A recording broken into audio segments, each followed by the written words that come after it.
देखिए, हम जितने भी सीनियर सिटीजन हैं, जिनको भी कोमॉर्बिडिटीज़ है, जिनको ऑस्टियोपोरोसिस है, जिनको कोई प्रॉब्लम्स है, ब्लड प्रेशर है या फिर डायबिटीज़ है, अब बहुत सारी बीमारियां जो कि एक आप अवॉइड नहीं कर सकते पर्टिकुलर एज के बाद में, सभी को हो जाता है, कुछ ना कुछ तो हो ही जाती है, that is attach with your lifestyle. तो मेरा एक ही उनके लिए ये होगा कि जो भी जिनको भी ये ऑस्टियोपोरोसिस है, उनको खास करके उनको ये सारी एक्सरसाइज अवॉइड करनी चाहिए, क्योंकि दे शुड नॉट फॉल, उनको ज़मीन पे गिरना नहीं चाहिए। उनके बोन्स जो हैं वो बहुत ब्रिटल हो जाते हैं जिनको ऑस्टियोपोरोसिस होता है, तो चांसेस आर देयर उनको उनके बोन्स ब्रेक होंगे और उनकी इंजरीज हो सकती है, फ्रैक्चर हो सकते हैं। तो जिनको ऑस्टियोपोरोसिस है उनको ये सारी एजिलिटी एक्सरसाइज उनको ज़्यादातर अवॉइड करनी चाहिए और सिंपल वॉकिंग और एक्सरसाइज करनी चाहिए। उनके लिए मैं एक सुझाव दूंगा, बहुत 4 या 5 पॉइंट्स हैं। पहला है कि वो प्रॉपर कपड़े पहने, जब आप आउटडोर में जाते हैं वॉकिंग करने, एक्सरसाइज करने, जॉगिंग करने, तो उनको प्रॉपर कपड़े पहनना चाहिए, नहीं कि आप टाइट फिटिंग जीन्स पहन लो, टाइट फिटिंग टी शर्ट पहन लो, पहन रहे हैं, आप जा रहे हैं चप्पल पहनकर, तो आपके जो एक्सरसाइज का गियर है, वॉकिंग गियर है, वो बहुत ही इंपॉर्टेंट करता है। आपको प्रॉपर एयर आनी चाहिए बॉडी में, क्योंकि बॉडी शुड कूल डाउन, आपके प्रॉपर शूज़ होने चाहिए। तो ये सारी चीज़ है, ये बहुत ही मायने रखता है आपको वॉकिंग। अच्छा, और दूसरी चीज़ है कि आप जब भी एक्सरसाइज करेंगे, कोई एजिलिटी ट्रेनिंग या रिफ्लेक्स ट्रेनिंग करेंगे, उसके लिए आपको प्रॉपर वार्म अप होना बहुत ज़रूरी है। प्रॉपर वार्म अप होना मतलब आप थोड़ा सा अपनी मसल्स को स्ट्रेच कर ले या स्पॉट जॉगिंग कर ले 2 मिनट 3 मिनट, थोड़ा आपको हार्ट रेट को ऊपर बढ़ाना है, क्योंकि देखिए एजिलिटी ट्रेनिंग जो भी होती है ना, वो आपके हार्ट रेट को इमीडिएटली बढ़ाती है। तो it can be dangerous for senior citizen, those having blood pressure problem, the blood pressure can suddenly shoot up. तो अगर आप स्लोली अगर आपके हार्ट रेट को बढ़ाएंगे तो आपको कोई प्रॉब्लम नहीं आएगी।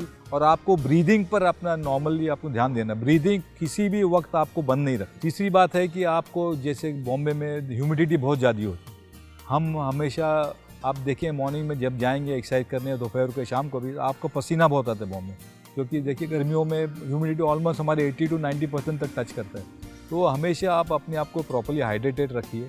एक्सरसाइज के पहले कम से कम आधा 1 लीटर पानी पीजिए। आपके साथ में नॉर्मल एक वाटर बॉटल रखिए। अगर आप इलेक्ट्रॉल पी सकते हैं, इलेक्ट्रॉल जो होता है आपके सॉल्ट जो बॉडी पसीने में जाता है उसको रिप्लेनिश करता है, तो आपको मसल्स को स्ट्रॉन्ग रखता है। तो अगर इलेक्ट्रॉल थोड़ा सा पी सकते हैं, इलेक्ट्रॉल लीजिए या इलेक्ट्रॉल बॉटल रखिए, जूस रखिए, तो थोड़ा थोड़ा सिप करते जाइए।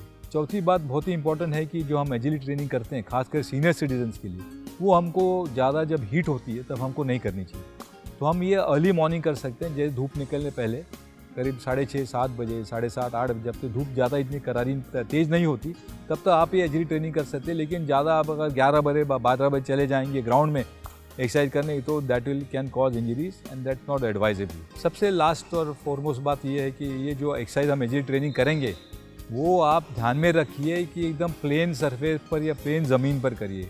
वो ऊबड़ खाबड़ नहीं होनी चाहिए ज़मीन, ऊपर नीचे नहीं होना चाहिए, अदरवाइज़ आपको इंजरीज होने के चांसेस बहुत बढ़ जाएंगे। और जैसे आप 60+ हो जाएंगे तो आपके इंजरीज हो जाते हैं, हील होने के बहुत ज़्यादा टाइम लगता है। तो सबसे पहली बात है कि आपको इंजरीज अवॉइड करना सबसे महत्वपूर्ण बात है। अभी आपको मैं थोड़ी सी एक डाइट के बारे में कुछ टिप्पणियाँ दे सकता हूँ कि देखिए, जब से हम सीनियर सिटीजन, हमारा जो डाइजेस्टिव पावर है आफ्टर 60 बहुत ही कमज़ोर होने लगता है। तो जब वो हम जो 25 साल की उम्र में जो खाते थे, आप 60 में नहीं खा सकते।